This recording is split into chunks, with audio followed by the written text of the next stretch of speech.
देखिए बच्चों, क्लास 12 की केमिस्ट्री का आपका अत्यंत important question, most important question, परासरण किसे कहते हैं, उदाहरण दीजिए।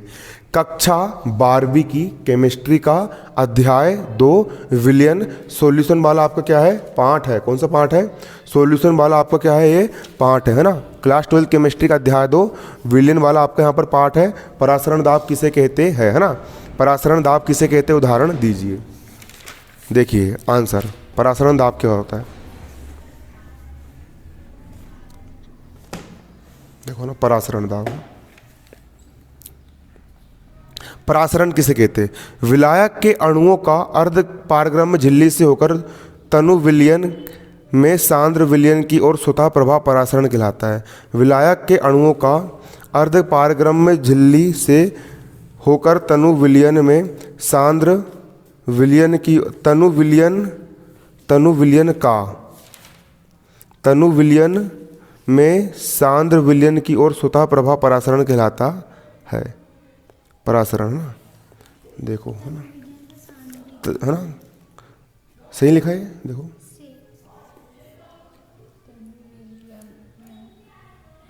तनु विलयन से सांद्र विलयन से, यहाँ पे है ना, तनु विलयन से सांद्र विलयन। बुक दिखाओ, बुक से देख लेते हैं, बुक में देख लेते हैं अपन। परासरण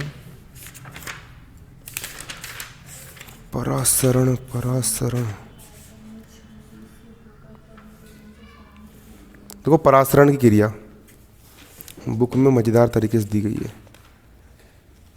पढ़ लें बुक से। क्यों? देखो, परासरण किसे कहते हैं? परासरण, आपने लिए विलयन, अब विलयन किसको बोलेंगे? आपने पानी लिए, क्या लिए? आपने पानी लिए।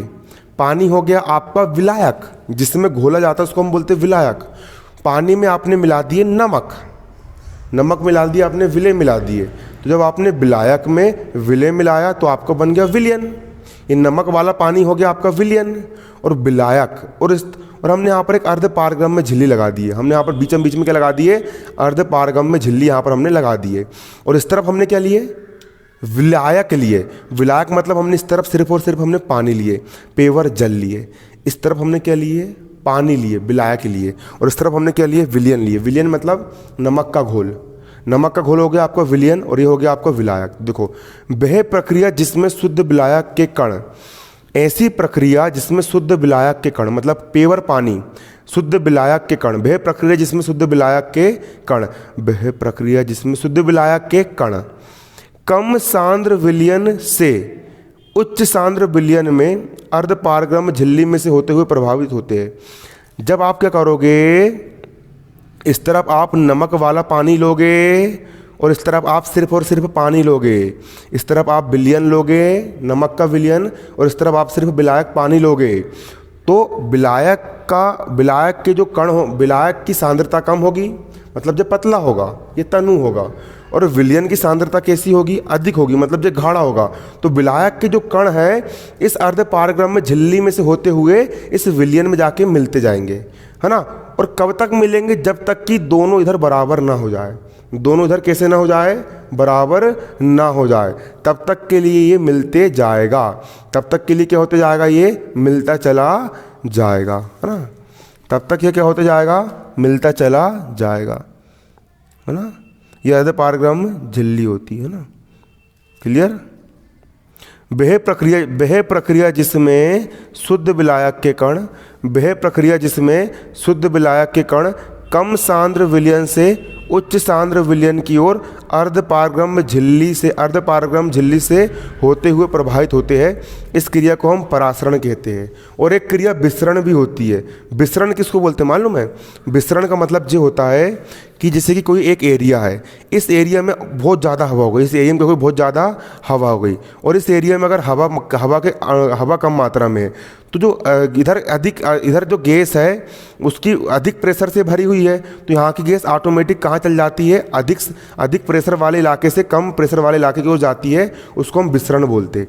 विसरण गैस के लिए होता है और परासरण किसके लिए होता है? द्रव्य के लिए होता है। समझ में आया आप लोग को? जैसे कि आप सिलेंडर में बिल्कुल ठसाठस गैस भरी हुई होती है, किसके अंदर, सिलेंडर के अंदर।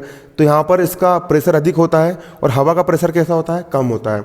तो अधिक दाब से कम दाब की ओर जाती है यहाँ पर गैस, तो उसको हम क्या बोलेंगे, विसरण बोलेंगे। उसी प्रकार इसका यदि सांद्रता कम है ना, ये पतला विलयन है और ये विलयन कैसा है, गाढ़ा विलयन है, और बीच में अर्ध पारगम्य झिल्ली है, तो पतला विलयन कहाँ जाता है, गाढ़े विलयन की ओर जाता है। ये होता है यहाँ पर आपका, क्लियर है ना, है ना। उच्च सांद्र विलयन में उच्च, है ना, कम सांद्र विलयन में से उच्च सांद्र विलयन की ओर अर्ध पारगम झिल्ली में से होते हुए प्रभावित होते हैं। इस क्रिया को हम परासरण कहते हैं। इस क्रिया को हम क्या कहते हैं, परासरण कहते हैं। क्लियर है,